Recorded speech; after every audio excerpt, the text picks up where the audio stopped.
Hi,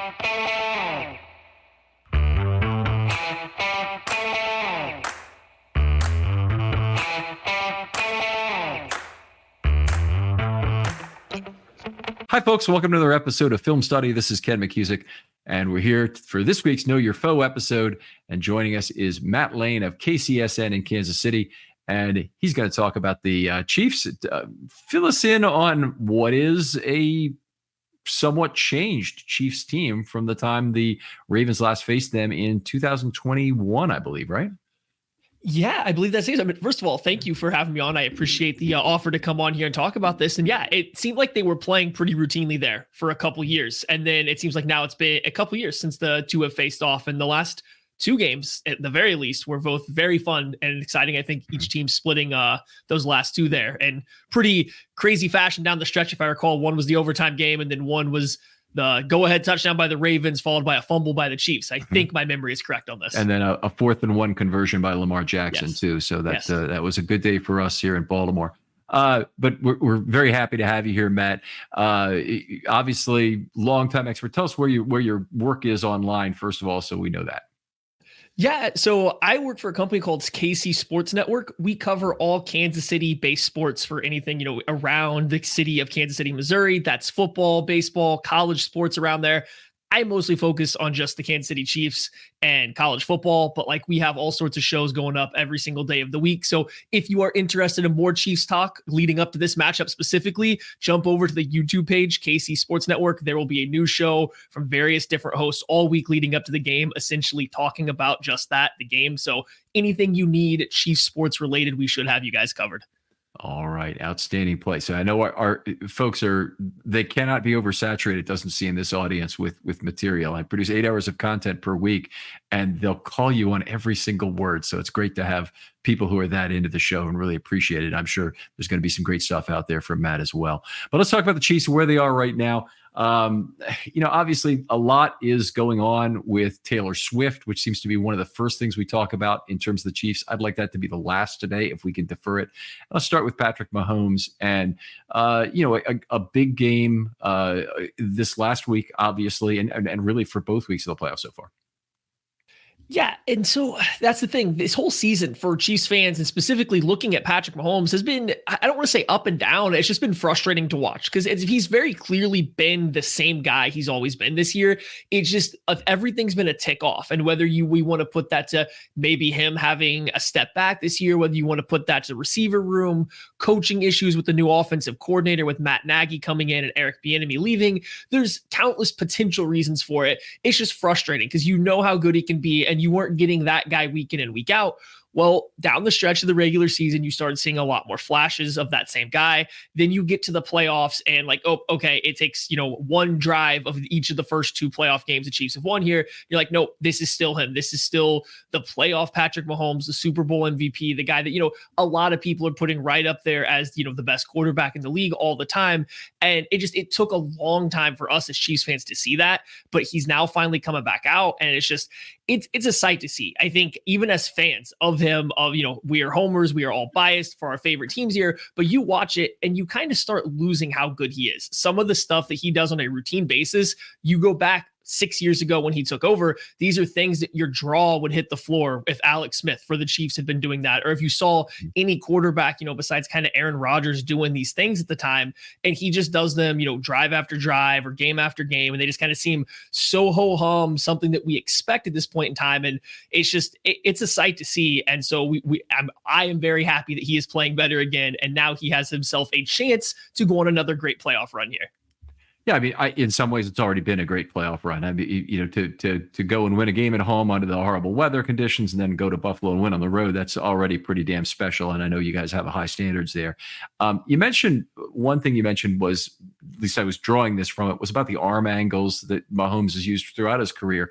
Do you think he's had an impact on other teams not trying to coach that out of their quarterbacks? Yeah, it seems like it, right? If you look at a lot of the quarterbacks that have come into the league the past few years, don't want to give Mahomes all the credit. Matthew Stafford was throwing very similarly since he got to the NFL, but it almost seemed like it was only out of necessity. Whereas now, even with Stafford and the Rams or all these new quarterbacks coming into the NFL, it seems like it's almost just completely acceptable to do on any given down within the structure of the play, within rhythm, as long as you can make the throw. It doesn't matter if you have to bend the arm angle. It might actually be appreciated to bend the arm angle to create a different throwing window. And I do think a lot of that transition of it's okay in spurts to, oh no, we actually want this, to now, hey, let's kind of build the offense around your ability to do this a little bit, did kind of start with Andy Reid and the way they were able to weaponize Patrick Mahomes' ability to do that so frequently. And now you were seeing it spread to around the league. Guys that were in the league before are starting to incorporate it into their game. All the new quarterbacks that are coming in, it's really hard to find a top 10 pick at quarterback here coming into the NFL out of the draft that can't do things like that, because that's just what everybody wants these days. Yeah.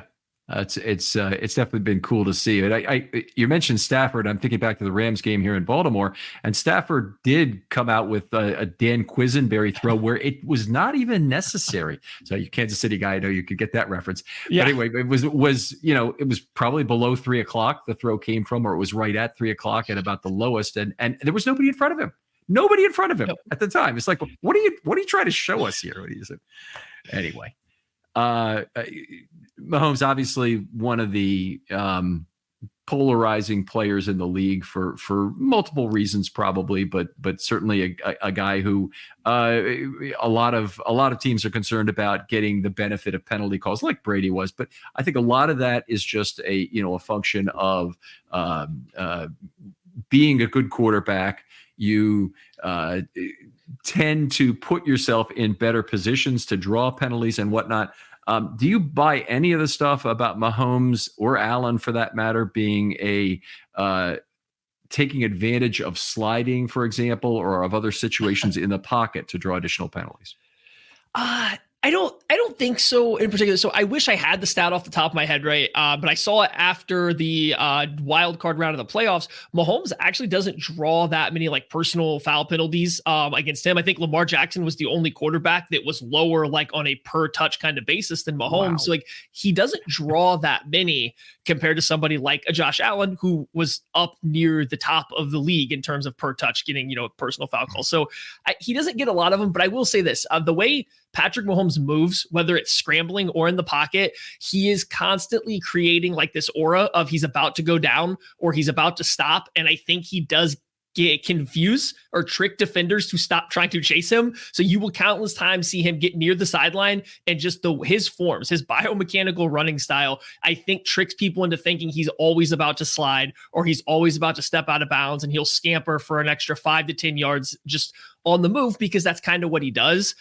So I do think he gets a little bit of a benefit because people are afraid to hit him to get the flags, but ultimately he hasn't actually pulled that many down in his NFL career, which is surprising when you consider how often he holds the ball or is scrambling in and out of traffic, just kind of weaving around.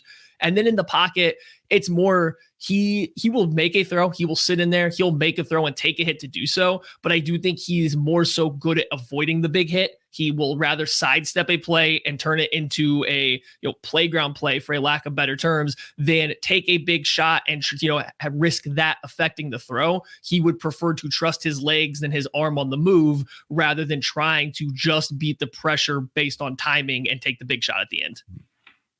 All right, great stuff. Why don't we talk about the offensive line a little bit? Take us through from left to right. I know a big injury on tap here at left guard. Tell us about all of that.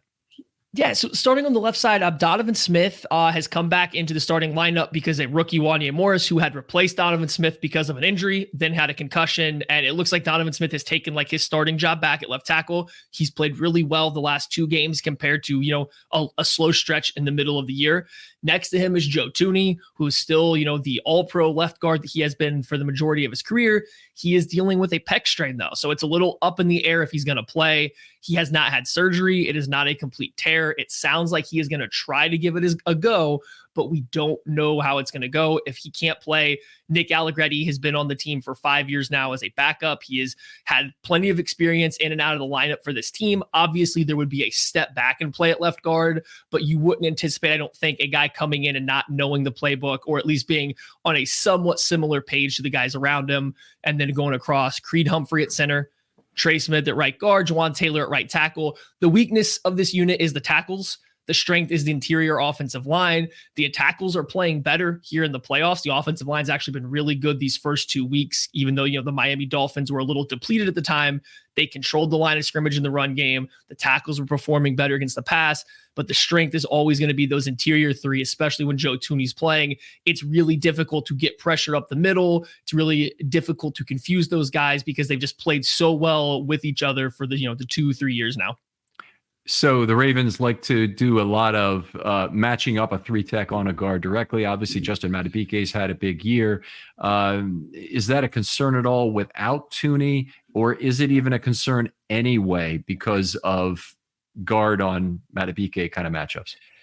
Yeah, and so that's the thing. I feel like you got to test Thuney, right? No matter if he plays or if he doesn't, or if it's Nick Allegretti as backup, you got to give that left side a test and just see, can Thuney with an injured pec hold up against Madubuike, who's had a great season? Can a backup Nick Allegretti, can he handle that one-on-one matchup for the whole game, or is it going to be a destructive force? You got to try it, but then if it's Thuney or if Allegretti's giving you a good go, I will say earlier in the year, teams had some success going one-on-one with Trey Smith off the right side, especially with more athletic three techs.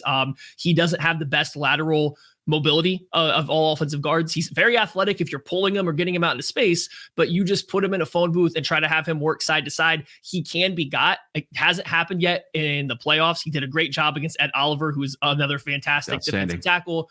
Yeah, so he's playing better, but there have been times in the past where Trey Smith has been got by more athletic three tech. So that is the thing that if he is going to have a dip in production, or if you just want to kind of pick your matchup on which one you're feeling on a play, that is a possibility. I do have to say Creed Humphrey is excellent when he's going to offer help, though. So like if you're going to go that route, you have to make sure you occupy Creed Humphrey, because he does a great job peeling off if his man isn't coming, if he is not going to be occupied directly by a rusher, or if they could let him pass it off to the left guard or right guard, he will get across the field and he will help really, really well for those guards on either side.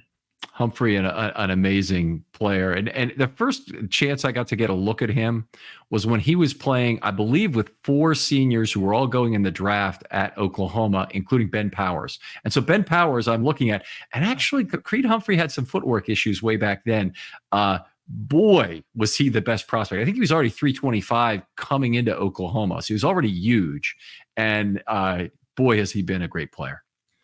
Yeah, he really has. And I remember that he was on the Oklahoma offensive line that I think had 3 or 4 guys get drafted in the 1 year, and Creed Humphrey was an underclassman, so he couldn't even come out. But you're sitting there I'm not sure that he's not the best guy out there. Yeah. And so, he goes on, and the Chiefs are lucky to snag him later on. And it's been very well. He's coming off probably his best game of the year against the Bills. He was exceptional. The Chiefs weaponized him a lot in the run game, something they hadn't done much this year. He's always had the capability, but they actually pulled him out around on a handful of plays to kind of run a center pull on their power play. They were getting him out in space a lot. They were kind of trapping down and letting him come around and get to the second level. So they threw some new wrinkles into the run game based on what he could do. And we know it's always there. It's just the Chiefs really like to slow play their run game and save some of the more exotic looks for big matchups like the playoffs and stuff like that.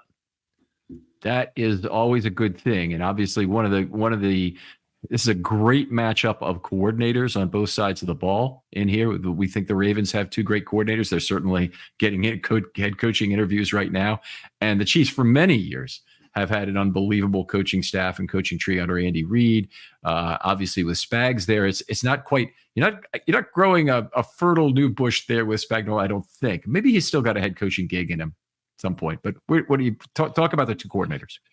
Yeah, and so let's start with the offensive side first, I guess, with Matt Nagy. it's Andy Reid's offense, so you never know really how much the offensive coordinator, not what they're doing. They're clearly very busy. They very clearly play a large role in the team, but Andy Reid's still in control of everything on the offensive side of the ball. So Matt Nagy comes in last year off of his head coaching gig with the Chicago Bears. He comes back to Kansas City, and he's the passing game coordinator and a QB coach. Eric Bieniemy moves on after a few cycles of getting passed over for a head coach job, and Matt Nagy now slides into the offensive coordinator role.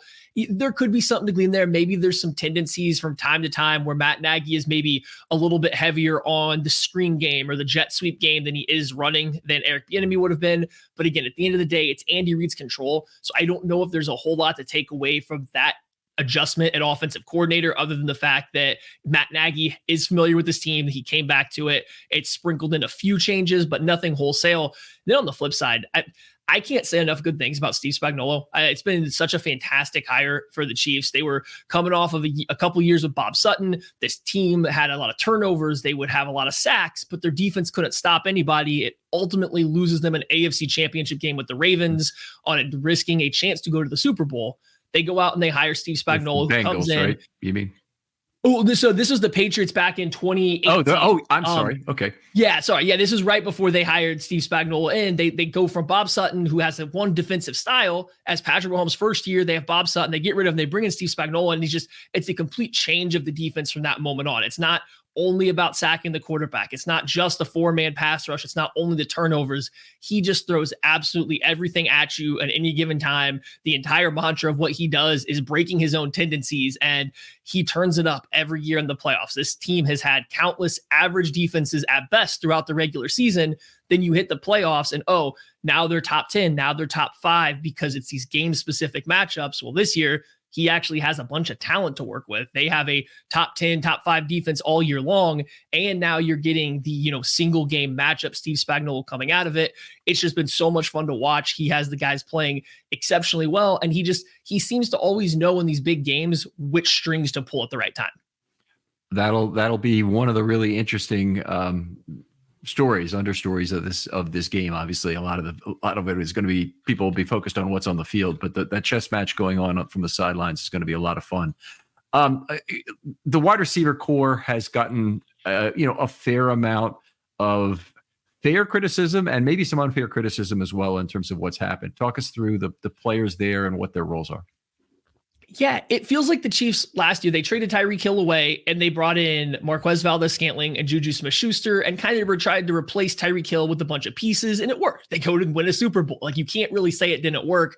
So it felt like this year they almost doubled down on that strategy of, we can just get a bunch of pieces, fit them together, and 15 will go figure out how to make this work. Well, the problem is when Travis Kelce at tight end takes, even just a half step back this year, all of a sudden you get a very uneven offense that sometimes can look good, sometimes can look bad. So you get inconsistency from Marquez Valdes-Scantling. They've cycled in various slot receivers / gadget guys, and Kadarius Toney to McCole Hardman to Richie James. They just can't seem to get anybody to find their footing in that kind of Tyreek Hill replacement role. And that's been a difficult thing. We just saw McCole Hardman fumble the ball out of the end zone. Well, actually, he fumbled on both of his touches in this game against the Bills, but loses one out of the end zone. Kadarius Toney had multiple drops this year, directly kind of leading to interceptions and losses throughout the season. So they've just struggled to find replacements for the guys they've lost over the years. However, Rashee Rice, rookie out of SMU, has stepped up big for them down the stretch and in the playoffs. He's kind of really developed into a number 2 option behind Travis Kelce for them. He's exceptional with the ball in his hands. His route tree is pretty limited. He's going to run a lot of crossers and he's going to catch a lot of screens, but you have to be ready to tackle him as soon as he gets the ball, because if you give him even an inkling of space, he's an explosive play waiting to happen. They still balance MVS, Justin Watson on the outside. They are making the best they can out of this wide receiver room, but you can tell even when the offense is flowing, there's still some inconsistencies there. There's still, I don't want to say a lack of trust. They've worked through that, but there is a little bit lack of anticipation on some throws that you have seen in the past Mahomes make a little earlier, or if it's going to Travis Kelce, it leaves his hands. He does like to wait and see where some of these wide receivers are going to break before fitting the ball in there. Thankfully, he has the arm to make up for it. And we saw last week, MVS finally made some plays working downfield. That's an element to this passing game that's been non-existent all year, is like a vertical receiving weapon. So if he can catch the ball again downfield like he was last year, that does change a lot of how you have to defend this Chiefs offense going forward. So Rashee Rice is at 9.2 yards per target, and then mostly, I know you know a lot of this, but the Ravens fans who are listening to this won't necessarily. 9.2, which is terrific. That would be one of the really high numbers in Ravens history. 8.7 for Justin Watson, which is still pretty darn good. And then 8.1 for Travis Kelce. Seems like a little bit of a step back in terms of yards per target, which I think is the most important receiving stat. Has there been good distribution of the football this year in terms of one of the things I talk about in a theoretical sense, I assume this is true, but I've never really been able to find a way to prove it, is there's a decreased value to each increased target on the margin. So it's kind of decreasing marginal returns. You think about it when you go to a receiver too often and he becomes your bailout guy. Has Kelce had more of those targets this year or less, given the paucity of wide receivers? So yeah, I think at different times throughout the year, it's always been different. I think, and somebody somewhere a lot smarter than me that loves data a lot more than me, I'm sure will or has done a full study on this. But just looking at the Chiefs, so like completely anecdotal here. Early in the year, the Chiefs are trying to spread the ball around to everybody. And like in theory, that's good. But at some point, kind of here too, I think you get to having too many guys. And I think the Chiefs wide receiver rotation was too big. Too many guys were seeing snaps. You can't play 6 wide receivers and have all of them play a handful of snaps and get into any kind of rhythm. And so I think to start the year, they kind of targets were spraying across the board. They were having trouble getting into rhythm. The middle of the year, they tried to force feed Travis Kelce like you would normally expect. He comes back from injury to start the season. He's starting to feel a little better. You try to force feed him targets, but he's a half step slower. And whether that was the injury, whether that is the age, whether it's just, how defenses can play him because they aren't afraid of the rest of the receivers, he clearly can't handle 12 to 15 targets every single game if he's getting a lot of attention. So down the stretch, I feel like they've done a really good job of managing that by incorporating more Rashee Rice, by incorporating the running backs a little bit more often in the receiving game. Like they have found, I think, a good distribution of how they want to work the targets. It's still Travis Kelce, but Rashee Rice is right behind him on the pecking order, and they will manufacture ways to get him the football. They will call plays specifically for him, and then they will funnel it around everything else after those two guys based on essentially who gets open. By the way, if you didn't really buy into the notion that Travis Kelce is he's already in the Hall of Fame based on what he's accomplished. The guy has never had a passer rating throwing to him of less than 109.6. It's 113.3 this year. It's 119.5 for his career.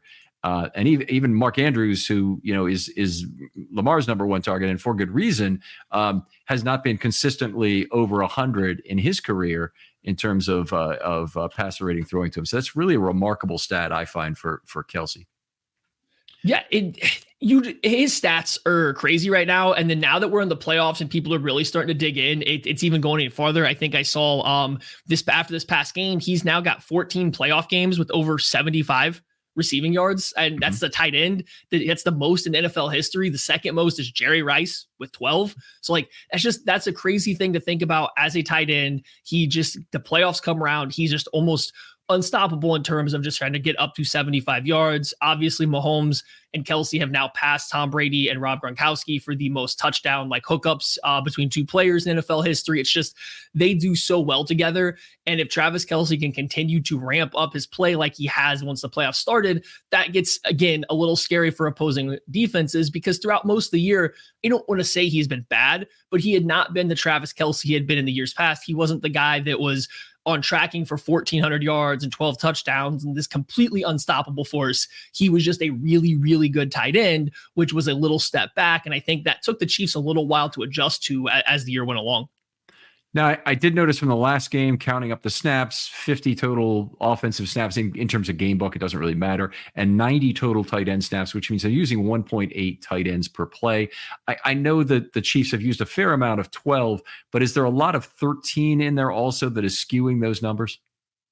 Yeah, so the Chiefs are actually top 10 in 12 and 13 personnel usage on the year. They do like to go heavy. That's where they really like to dig into and get to some of their deep play action stuff. Like I mentioned, they've struggled to push the ball downfield, and some of that has been offensive line play early in the year. Some of it has been a lack of trust in wide receivers. So like they have been trying to figure out how to do it, and like their go-to move has been to go heavier personnel. That's when they'll actually get under center. They'll go hard play action and try to push down the field. And I think we've seen it in these first two preseason game or playoff games here is they're trying to lean into 12. They're trying to lean into 13, get a little bit more protection, and then push the ball down the field. It helps that both teams they've played have had injuries at the linebacker position. You know, you're forcing them to play into base, play backup linebackers across the board. That makes it a little bit more, I don't want to say justifiable, but appealing to always go heavy. But Andy Reid does like to get into that heavier personnel in these big moments. Now, this is where I was going exactly with that, is what you're just basically bringing up. In facing the Ravens, they face a second-team All-Pro and a first-team All-Pro at inside linebacker, and they face probably the most unique slot corner defender in the entire game, the best horizontal defender in the entire game for my money.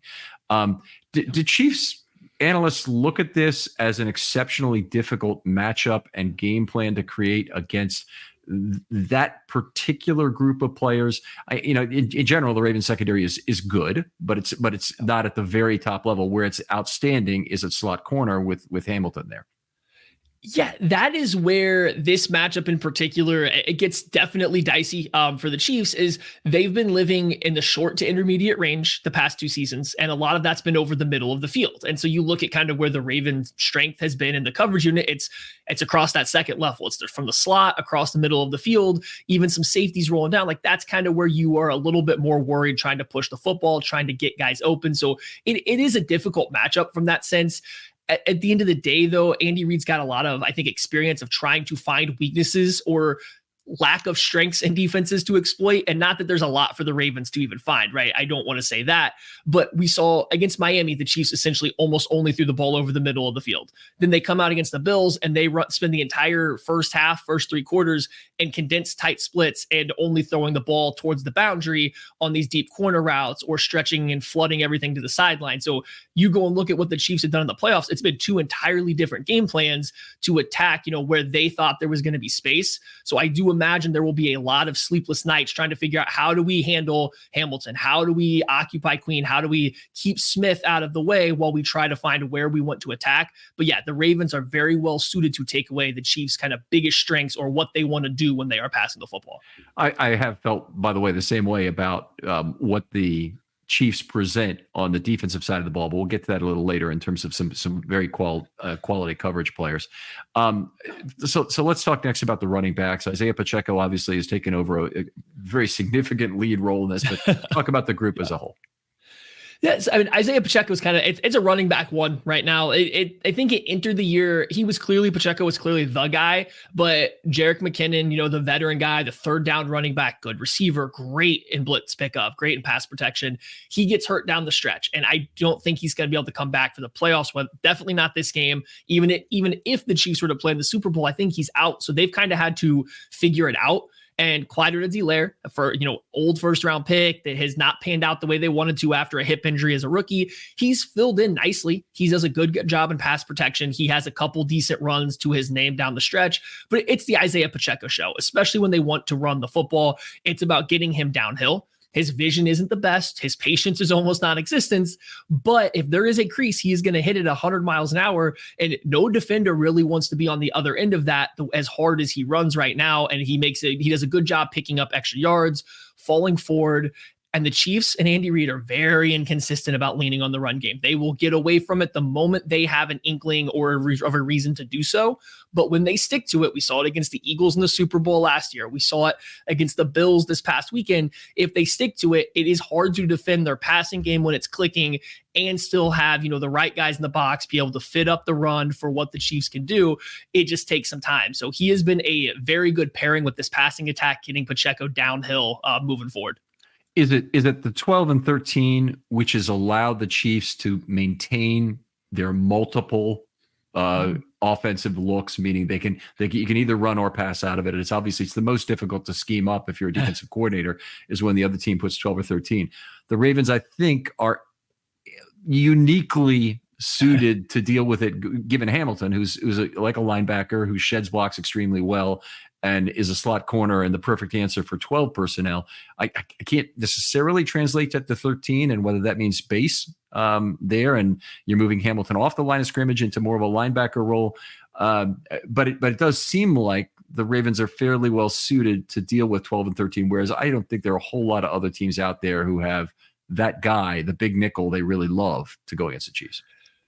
Yeah, that'll absolutely help. For the Chiefs run game, like, so they do still spend the predominantly in 11 personnel out of the gun. And that really limits what you can do in your run game, especially when you have Travis Kelce who is great as he is. And he's an underrated blocker, I think, for what like fans of other teams think he is, but he's not a dominant blocker, especially at this point in his career. So you do get a little limited on what you can do in the run game out of 11 personnel and the shotgun with this team, especially because you're not going to use Mahomes as a pull threat more than once in a game. Like that's not part of the run game. So you're very limited. And sometimes the Chiefs get stuck in this heavy inside zone, outside zone, occasionally split zone run game plan. And that's when we've seen this run game struggle the most. However, they get into 12, they get into 13. Not only do they still have the run pass option out of it, but now they usually start dipping into a lot more of their gap stuff. They start running more power and more counter.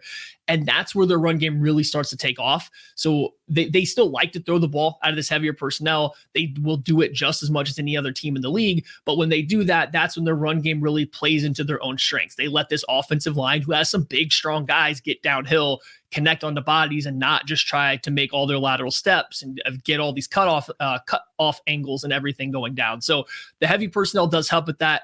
We've talked about it, though. The Ravens defense is well suited for it. I think most teams have had more success defending the Chiefs out of these heavier personnels in their base personnel package this year. I don't know if I read too much into that. I think that you still it's Patrick Mahomes. I would much rather be a nickel against the Chiefs 12 or 13 personnel, especially if I'm the Ravens with Hamilton. I don't think I want to go into base. I don't want to add more big bodies on the field. I would just, kind of stick with my nickel, especially if it's a heavier nickel like that. But I do think the numbers do say teams have been slightly better out of base defense kind of against the Chiefs heavy personnel. I saw the tweet from Aaron Schatz today. Yeah, exactly. I don't know. Yeah, that's where you got it too. It does seem that way, and my immediate thought is, okay, that might be ideal for some situations, but it's kind of a pick your poison situation. Obviously, if you go to base defense, you're going to give Kelce an opportunity oftentimes against a strong safety, and that's not ideal either. So you're having to decide. The Ravens have gone very heavy in terms of giving up more yards than they ever have before in their history in the run game, and they've also had the second lowest pass yards per play they've ever given up, which has been an unbelievably good trade-off for them.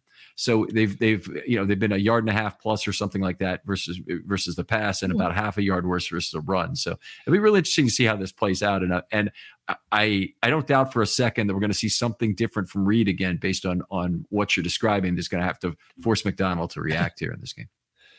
Yeah, and I think the Ravens, again, we talk about, their defense being well suited to stop the Chiefs, and I think even the numbers that you're talking about there, and just, they might surrender a little bit more versus the run, but the payoff has been an even bigger increase against the pass.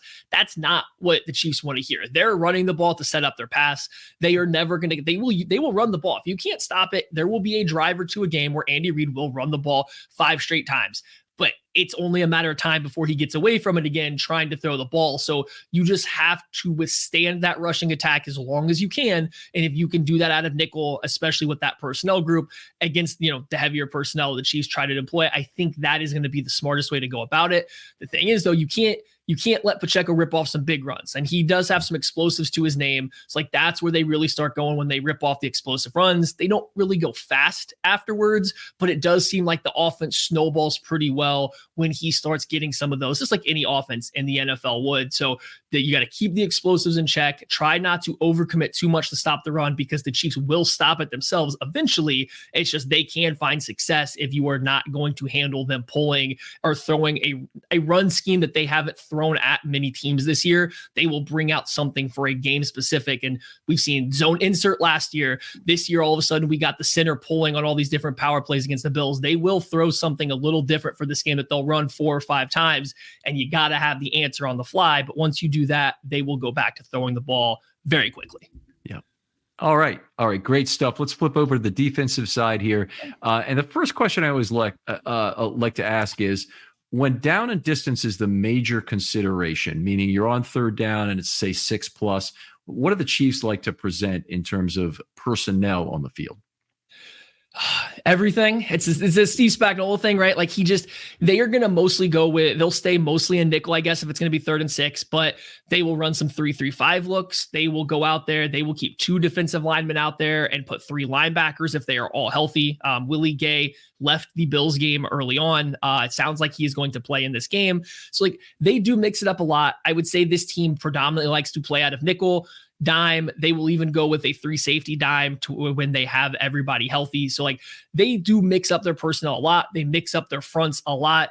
Anytime you get into a passing situation, Steve Spagnuolo's eyes light up, because that is, I swear, 3/4 of his playbook is just confusing looks that only work on passing down. So, and that's why it becomes a huge deal to stay ahead of the sticks against this defense, because it's really hard to pin down what exactly they're going to throw at you in any given case. Okay. Yeah. That was on my list of things to ask, but I appreciate you getting at that right at that point. Let's talk about the defensive line. Usually I'm interested in not only hearing about who are the players, but what's the philosophical rotation of players? A lot of 4-3s. They don't really do as much rotation, but talk about the Chiefs here.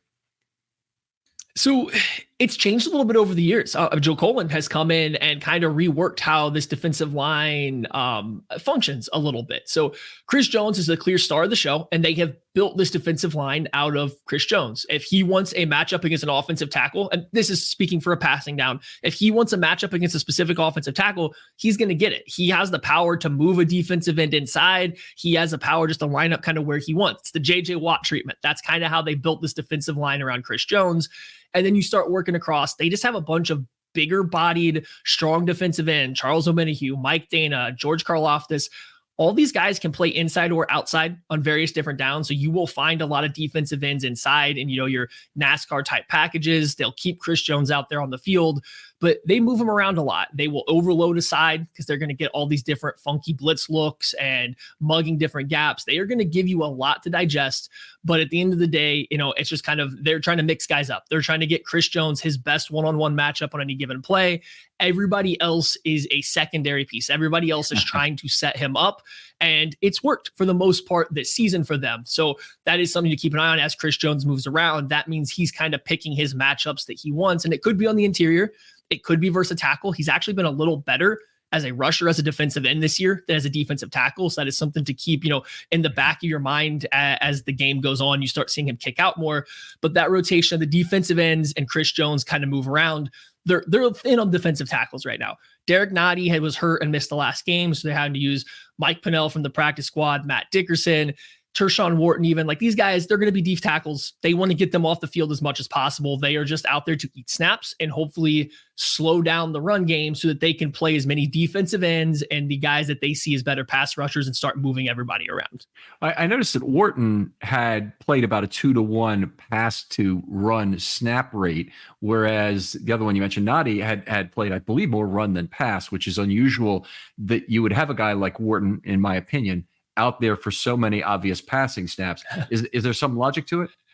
Yeah, he's just undersized to be a full-time run player. Like, he's quick, but he's a little undersized. And so when Chris Jones is getting a break just altogether, they do like to keep Tershawn Wharton in there. And he's been working back from an injury last year. So it took about halfway through this year where he really started to look as explosive as he had in the past. But he's, he's an undersized, penetrating defensive tackle that I wouldn't say he's a super dangerous pass rusher, but that's probably his strength more so than stopping the run. Whereas like a Derek Nottie or a Mike Pennell, who seems to be taking most of his snaps, are pure run pluggers in the middle of the field. So the Ravens certainly look for run weaknesses, even with Roman gone. They're still very much well, they're a run first team because they're a run last team. You know what I mean by that? They run because they win. But they do, they still love to run the football and still like to find those matchups that really make sense for them. While the run game is a lot of misdirection basis to it, so it's not a typical gap or power scheme that I think teams are normally set up to stop.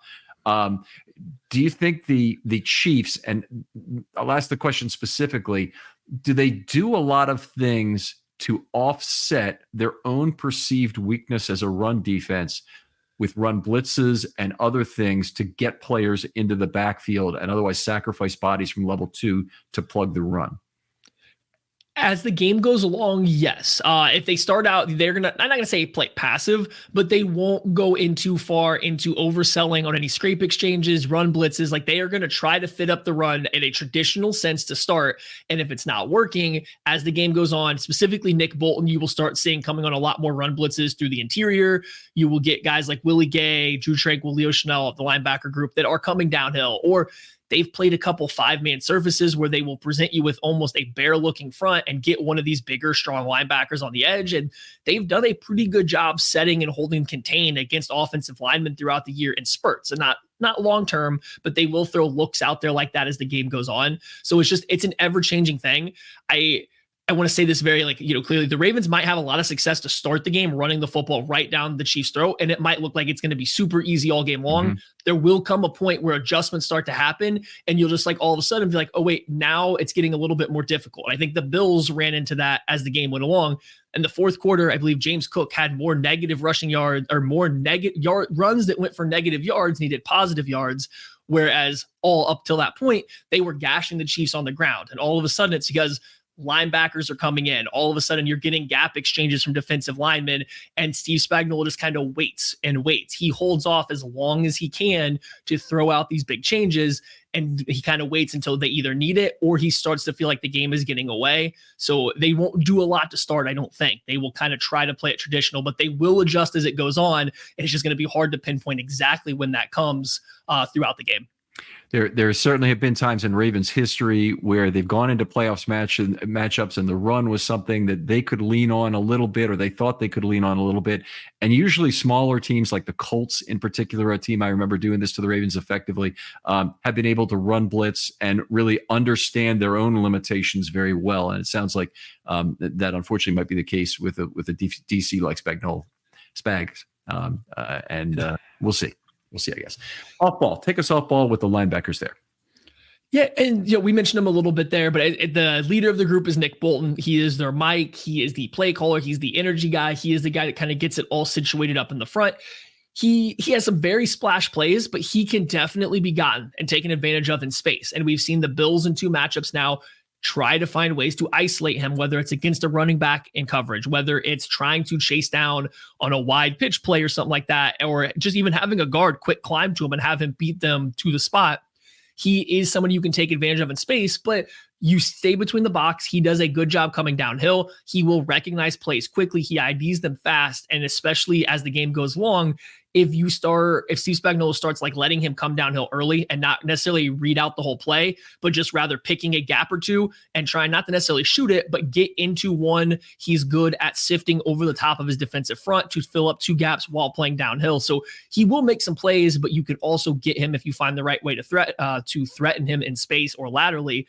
Whereas on the other side, Drew Tranquil's been a huge addition for this team this year. The Chiefs have not played him as a full-time linebacker yet. He played a lot more against the Bills because Willie Gay got hurt, but he's been exceptional for them filling in for Nick Bolton during injuries, or when they get him out there on the field, he does have a little bit more athleticism. When you do run to his side, I think the Chiefs have done an excellent job of having him come downhill, wad up the run play, hit a lead blocker right at the hole to allow other guys to come free. So Drew Tranquil's been exceptional. He's made good plays in coverage as well. I would peg him a little bit more as the coverage linebacker, although he's been good versus the run. Nick Bolton's a little bit more of a run stuffer. And then Willie Gay is going to start.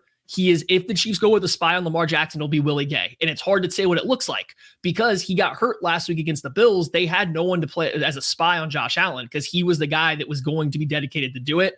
I don't think it's a good matchup for Willie Gay. I want to be very clear, but he is a freak athlete himself. He is very fast. He is very big. He is the guy that will most likely try to spy Lamar Jackson if I were to bet. And if not, he's a 250-pound linebacker that can run, a 4.4. And so he covers a lot of ground. It's just he is easily gotten by play action or misdirection at times.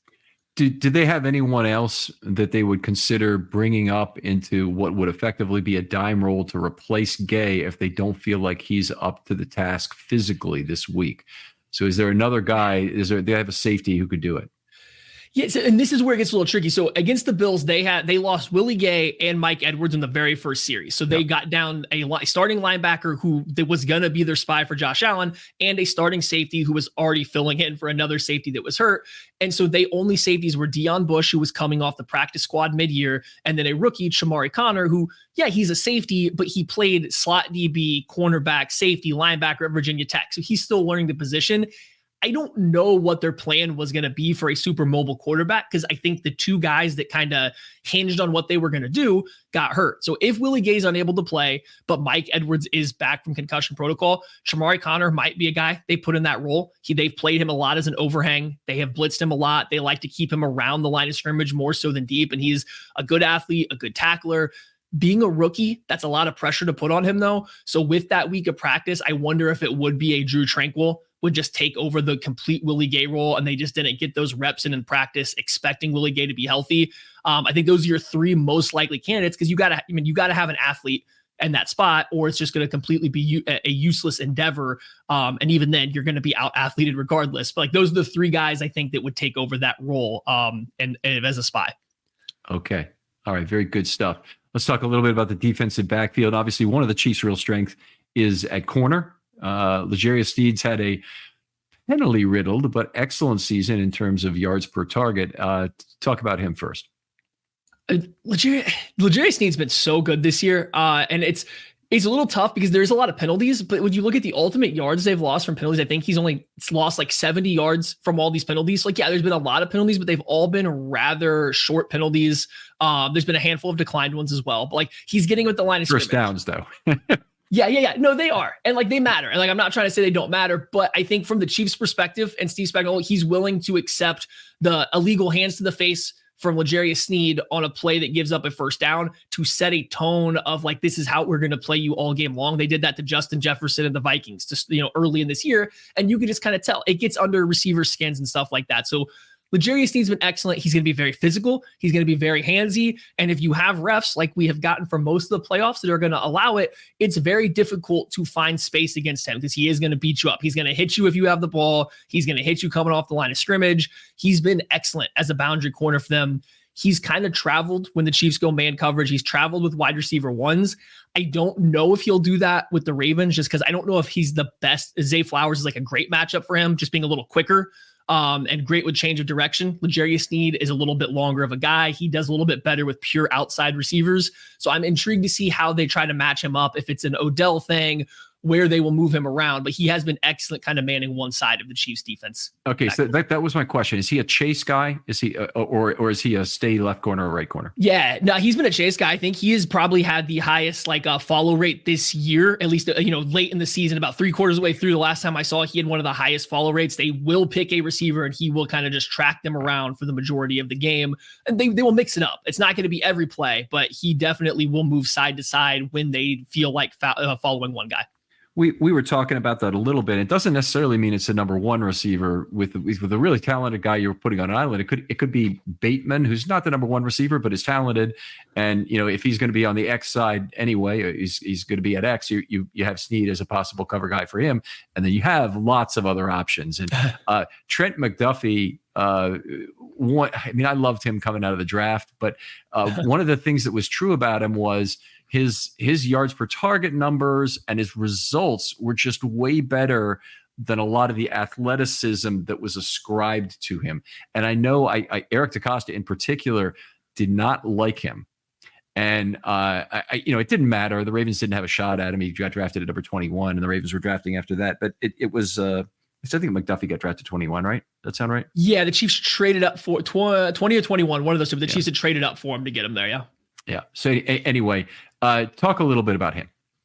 The Chiefs have stuck him in the slot, and I mean, he's been absolutely exceptional for them. They do so many different things with him. So I would agree that Hamilton is probably the best kind of like apex overhang slot defender in the NFL right now, however you want to word it. But Trent McDuffie's like right there behind him. It's a completely different flavor of player, though. Like, they play entirely differently. The Chiefs have weaponized him so much as a blitzer this year, and he's just absolutely exceptional blitzing. His timing, the way he curves around the edge, the way he can tuck his belt, because he is a smaller guy behind a defensive end to where you can't really see him until the last second.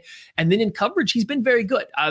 The weakness is if you want to throw a ball downfield at Trent McDuffie, his lack of length shows up and he does not track the ball great over his shoulder vertically. So you will find a handful of plays throughout the year where he's in a great position. He just can't make a play on the football. So teams that are willing to throw balls up like that can't get him. But if you want to keep it short, you want to try to challenge his change of direction or his ability to click and close, make him tackle in the open field, it's going to be a long day because these things are stuff that he is all excellent at. He is one of the better, if not best, tackling defensive backs in the entire NFL. He will come in and play the force versus the run. He will come in a submarine running back in the middle of the in the pocket. He will do whatever it takes.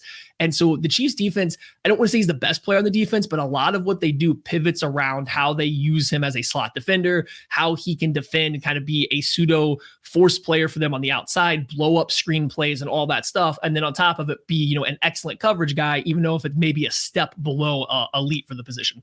Yeah. So 7.5 yards per target this year, which is actually higher than any of the inside linebackers for the Chiefs. And obviously that can happen some. Obviously linebackers make a lot more easy downhill tackles on running backs and whatnot that are screens that are, -2 +7 kind of thing for 5. But where's McDuffie's getting beat down the field some? How is he as a downhill player? He's excellent. That's where he's at his best, is getting to come downhill because the recognition is incredible. He understands route concepts very well. He understands whether it's his guy, somebody else crossing into his zone. He just seems to see it and he knows when to come downhill. So the click aspect's really fast. He's still an explosive guy. He's quick twitch. So he gets downhill fast. And at the contact point, he's small, but it never feels like it. It doesn't ever feel like he can't bring somebody down. So he's very good playing downhill. He's very good playing out to the flats, a team that tries to throw a lot of screens. That's why it was a little surprising that the Bills had so much success throwing so many bubble screens and getting the ball out to the flats, because that's normally something between L'Jarius Sneed, Trent McDuffie, the Chiefs' other cornerbacks, and Josh Williams and Jalen Watson. That stuff they all usually eat up pretty well because they are such good tacklers and aggressive coming downhill. They seem like they were just kind of giving it up versus the Bills, but traditionally they live in those situations, and Trent McDuffie's probably the biggest one.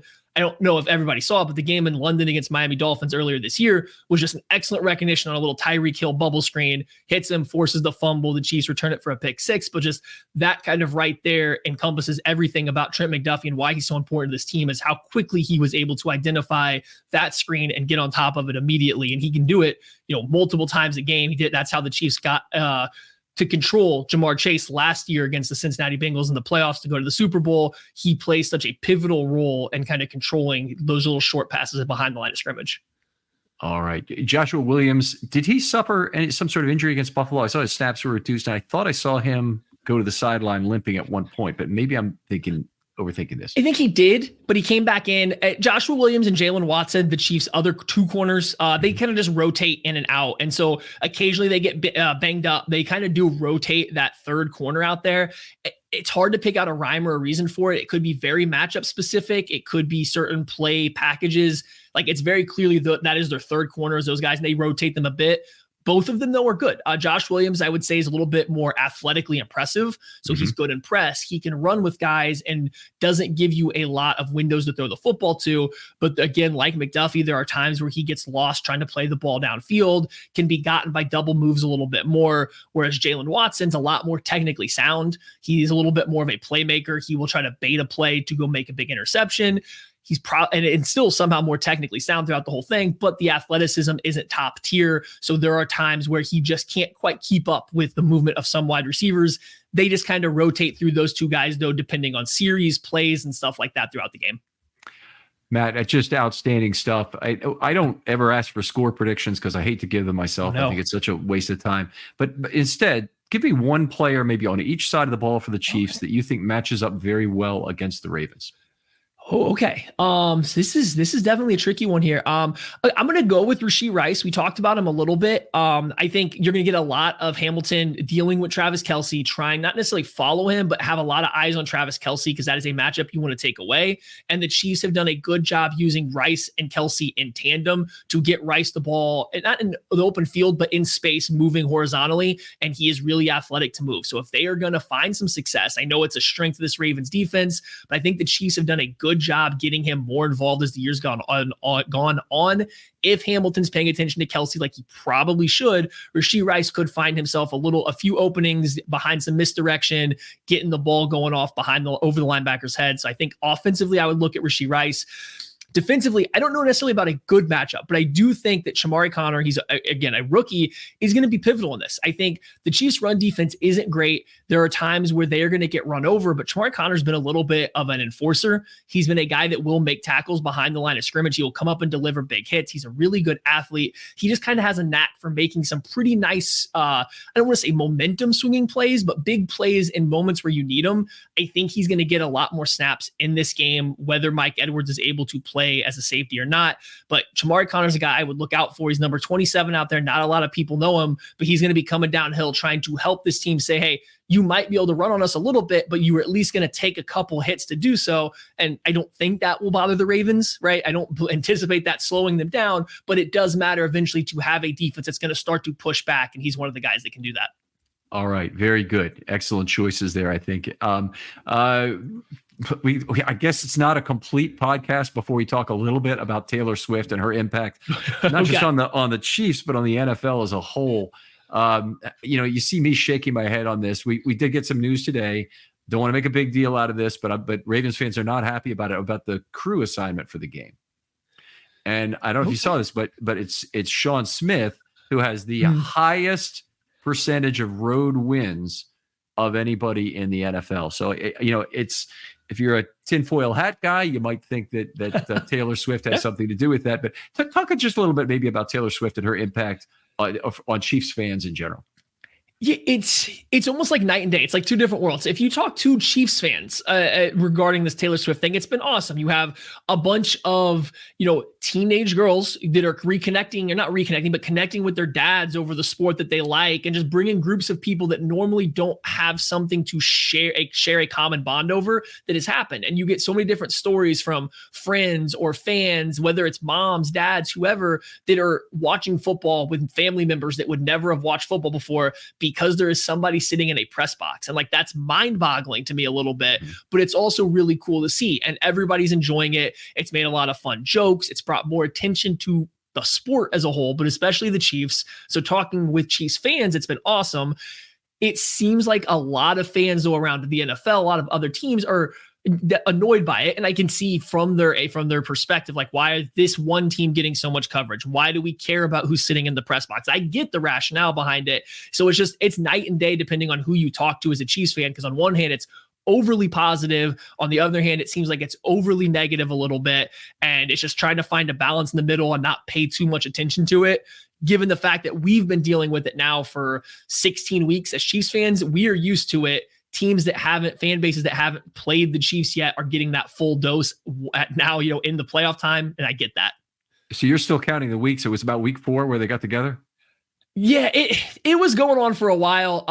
And I think there was rumblings going on, but yeah, it's been a long time since they've been together. I didn't know exactly how long it had been, but it's been every week for Chiefs fans, just hearing about it, dealing with it, whether positive again or negative. So it's just kind of another part of the game prep week from our perspective, but teams that haven't dealt with, I guess, that circus of it yet, it takes up valuable time from talking about the actual sport. So I do get why some people get frustrated by it. It is certainly valuable for the NFL to market their game and to find new audiences for it. And this is one way, obviously, they can do it. I just don't have it. I hope it does not steamroll the Ravens in the process, and none of our tinfoil hat theories come to fruition. But there is a lot of discussion out there about this right now. It makes me really wonder if a system of jury selection ought to be used that allows you to veto certain referee crews. I mean, and I'm dead serious about that. I think that it would make a lot of sense in terms of having peremptory objections like in a courtroom to certain jurors. But anyway, it is something that it stretches back a long way before Taylor Smith to officials who would benefit Tom Brady and whatnot. But anyway, we are where we are. Sorry, I was saying the referee crew very much favors the road teams, if I remember, I saw what it correctly is. And so, you talk about tinfoil hat theories, that's a big one to put out. There's why was this allowed? Why is it accepted? How convenient it's for the Taylor Swift led Chiefs. And my favorite conspiracy theory, and I don't personally buy into much of these, but the Super Bowl logo one, that has the matchup being the Ravens and the 49ers. The last 2 Super Bowl logos have had the colors of the 2 teams that ended up going to the Super Bowl. So it was the Rams and the Bengals, the Chiefs and the Eagles. This year's Super Bowl logo color is like a reddish maroon and purple. So the logo tinfoil hat is on the Ravens side now. So now we got a battle of theories going on. Battle of tinfoil hats here. That's always nice to have. But I hope this, obviously none of this is the central thing on Sunday. I hope we have a great game. And you're coming to Baltimore for the game or not? No, unfortunately not. I got to go down to Dallas, Texas for the East-West Shrine Bowl that's going on. We have a lot of fun going down there to cover draft prospects. So I am off there. I will watch the game from Dallas.